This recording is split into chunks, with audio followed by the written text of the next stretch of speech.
चित्रा जी, पाकिस्तान परस्ती का राग नहीं अलापना चाहिए। मेरे विद्वान साथी मित्र हैं भारतीय जनता पार्टी के सांसद। ये 2016 से सुन रहा हूं कि हमने पाकिस्तान के खिलाफ डरा दिया, पाकिस्तान का हिम्मत नहीं होगा, पाकिस्तान क्यों साहस हो रहा है? अगर हम एक रास्ता दिखाना चाहते हैं आपको, प्रधानमंत्री जी को, देश की सरकार को, तो आप हमारे खिलाफ प्रतिशोध की आग में जलते हैं। कंपनी बताइए जो आपने खड़ी की हो। एक डिफेंस डील बताइए, आपने क्या लिया? वीवीआईपी चॉपर और टेट्रा ट्रक, बस। और रफाल सब कुछ आपके जमाने में फाइनल हो गया था, फिर भी क्यों नहीं खरीदा? और जब हमारे टाइम में खरीदने की बात आई तो बवाल मचाया। से कहता हूं, बताओ ना, 9 से 14 के बीच में एक हथियार नहीं खरीदा गया, एक हमारे यहां स्ट्रेटेजिक एसेट का निर्माण नहीं किया गया। उस जमाने में भी ये पाकिस्तान को कवर फायर दे रहे थे, आज ही नहीं दे रहे हैं।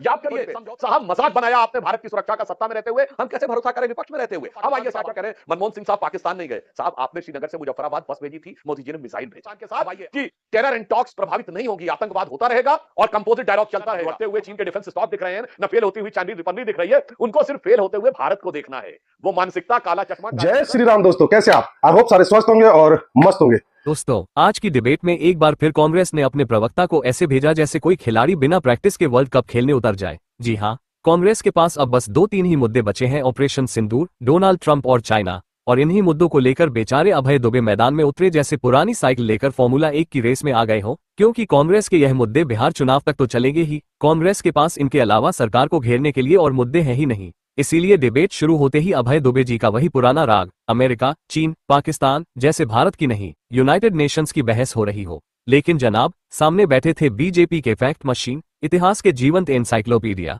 Google man Sudhanshu Trivedi. सुधांशु जी ने न केवल दुबे जी के हर तर्क की धज्जियां उड़ाई, बल्कि इतनी क्लास ली कि अभय दुबे मन ही मन सोचने लगे, हे भगवान, किस बदले की आग में मुझे आज इस डिबेट में झोंका गया। उनके चेहरे की हालत देखकर तो यही लगा कि वो ऑन एयर नहीं, ऑन अग्नि परीक्षा में बैठे हो। त्रिवेदी जी ने ऐसा तर्क, ऐसा लॉजिक और ऐसा व्यंग्य मारा कि कांग्रेस प्रवक्ता की पॉलिटिकल पैंट हवा में लहराने लगी। इज्जत तो दूर, शब्द भी उनका साथ छोड़ने लगे। तो आइए देखते हैं कैसे सुधांशु त्रिवेदी ने एक एक सवाल का ऐसा ऑपरेशन किया कि कांग्रेस के सारे मुद्दे आईसीयू में पहुंच गए। डिबेट की शुरुआत से लेकर फुल बेइज्जती तक सब दिखाएंगे आपको। चालू करो बे। सुधांशु जी, जो सवाल कांग्रेस पार्टी पूछ रही है कि प्रधानमंत्री नरेंद्र मोदी की ओर से ये बातें देश के सामने क्यों नहीं रखी जा रही हैं? क्योंकि हर मुद्दे पर हम सब जाते हैं, प्रधानमंत्री सीधा संवाद कैसे देश की जनता के साथ करते हैं। लेकिन अभय दुबे जी, उन्होंने जो सवाल खड़े किए हैं, पहले उस पर आप जवाब दे दें। चित्रा जी, पाकिस्तान परस्ती का राग नहीं अलापना चाहिए। मेरे विद्वान साथी मित्र हैं भारतीय जनता पार्टी के सांसद महोदय।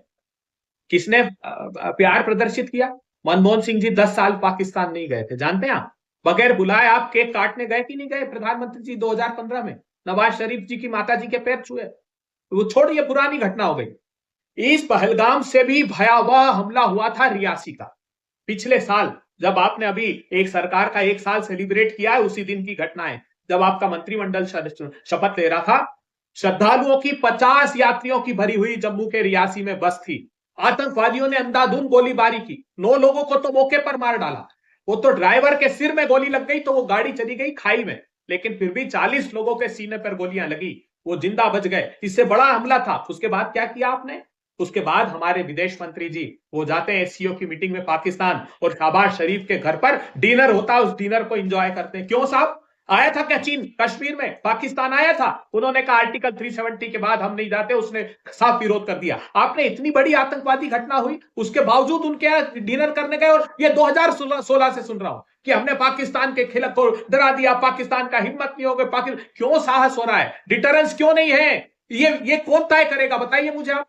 अगर हम एक रास्ता दिखाना चाहते हैं आपको, प्रधानमंत्री जी को, देश की सरकार को, तो आप हमारे खिलाफ प्रतिशोध की आग में जलते हैं। बताइए, प्रधानमंत्री जी पहली बार ट्रंप साहब से गले मिले थे, कांग्रेस पार्टी ने कहा कि प्रधानमंत्री जी, उन्होंने आपकी यात्रा के 1 दिन पहले जनरलाइज सिस्टम ऑफ प्रेफरेंस से भारत को हटा दिया है। हम 2000 आइटम ड्यूटी फ्री एक्सपोर्ट करते थे अमेरिका को, क्योंकि हमारा ट्रेड प्लस पार्टनर था। वो पेरिस कन्वेंशन से क्लाइमेट के बाहर हो गया। ये बयान देकर प्रधानमंत्री जी की मौजूदगी के 1 दिन पहले कि India and China are eating our lunch, वो बाहर हो गया। आपने एक शब्द बात नहीं की। आज बहुत गंभीर खतरा है देश के लोगों। आज चीन क्या कर रहा है? पाकिस्तान को उसने J-35A 5th जनरेशन का plane, HQ-19 air defence system और KJ-15 एयरबोर्न असेट्स, ये जो तीनों का सम्मिश्रण है, ये बहुत घातक है। हमको तैयारी करनी होगी। हमारी तैयारी कहां चूक हुई? अभी मजा आएगा ना भिड़ो। अपने जमाने में पाकिस्तान से क्या क्या करें, मनमोहन सिंह साहब पाकिस्तान नहीं गए साहब, आपने श्रीनगर से मुजफ्फराबाद बस भेजी थी, मोदी जी ने मिसाइल भेजा है। अब आइए, आप इसलिए नहीं गए क्योंकि आप तो न्यूट्रल डेस्टिनेशन पे पाकिस्तान से बात कर रहे थे।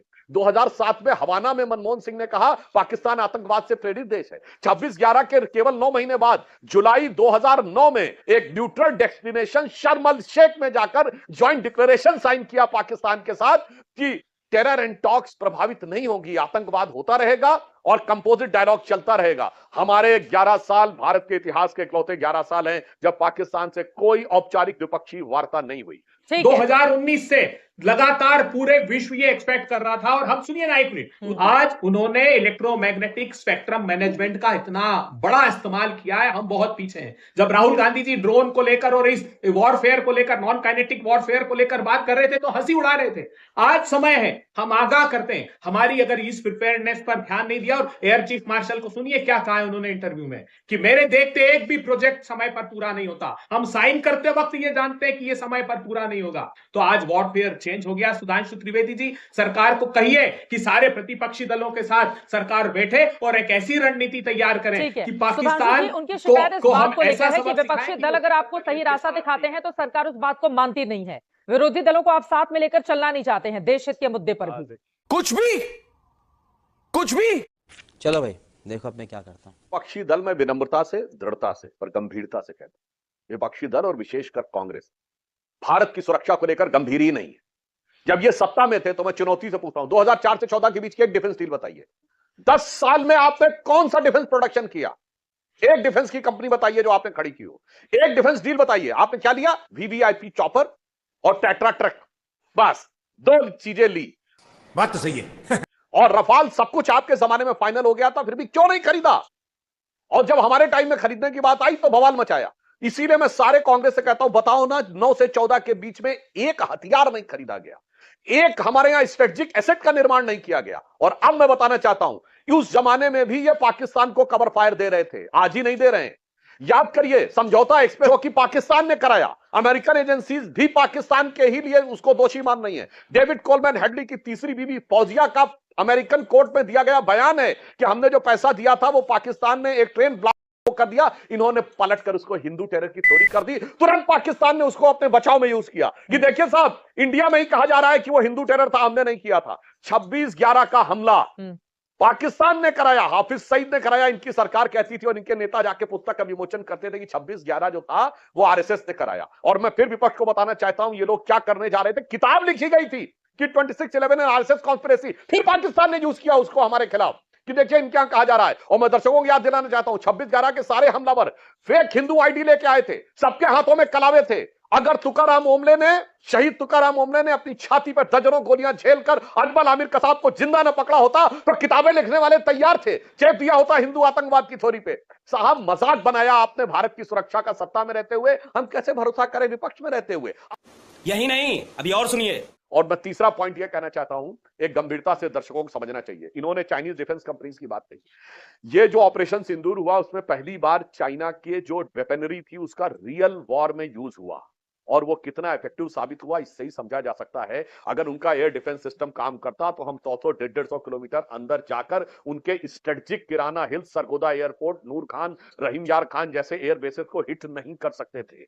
और उसका प्रमाण यह है कि उसके जस्ट बाद एविक सिस्टम चेंगडू जो PL-15 बनाती है और जो J-10 और J-17 एयरक्राफ्ट बनाए, इनके शेयर मार्केट धड़ाम से गिरे, 20% तक स्टॉक्स गिरे। चूंकि चाइना में सब कुछ गवर्नमेंट कंट्रोल है, गवर्नमेंट चाइना ने पूरा थ्रॉटल लगा दिया चाइनीज सरकार ने, इसके बावजूद नेट पे उनका डिफेंस स्टॉक 6% नीचे गिरा। अब एक और बात कहता हूं, जो कुछ ईरान में हुआ है, अब बताइए ईरान में भी डिफेंस सिस्टम नाकामयाब रहा। अब कोई भी दर्शक सहज बुद्धि से सोच सकता है ईरान का डिफेंस सिस्टम 2 ही देशों से आया होगा, या तो टर्की से या चाइना से। मानी हुई बात है अमेरिका इजराइल से तो नहीं आया होगा। तो मानी हुई बात है एक बार फिर दिखाई पड़ रहा है ईरान में कि चाइनीज वेपनरी फेल होती हुई दिखाई पड़ रही। मगर क्या करें, चीन के साथ करार करने वालों के दिल में इतना प्यार उमड़ा हुआ है कि ना लुढ़कते हुए चीन के डिफेंस स्टॉक दिख रहे हैं, ना फेल होती हुई चाइनीज वेपनरी दिख रही है। उनको सिर्फ फेल होते हुए भारत को देखना है। वो मानसिकता, काला चश्मा, काली नजर, जो प्रधानमंत्री जी ने कहा था ना, काला टीका लगाने वाले हर लोग होते हैं कि कोई खूबसूरत चीज दिखे तो अच्छे भाव से काला टीका नहीं, बुरे भाव से काला टीका कि उसमें कुछ कालापन दिख जाए। आई होप कि आपको डिबेट पसंद आई होगी, डिबेट पसंद आए तो लाइक कीजिए, शेयर कीजिए और चैनल पे नहीं तो सब्सक्राइब कीजिए। मिलते हैं फिर किसी नई डिबेट के साथ, तब तक जय श्री राम।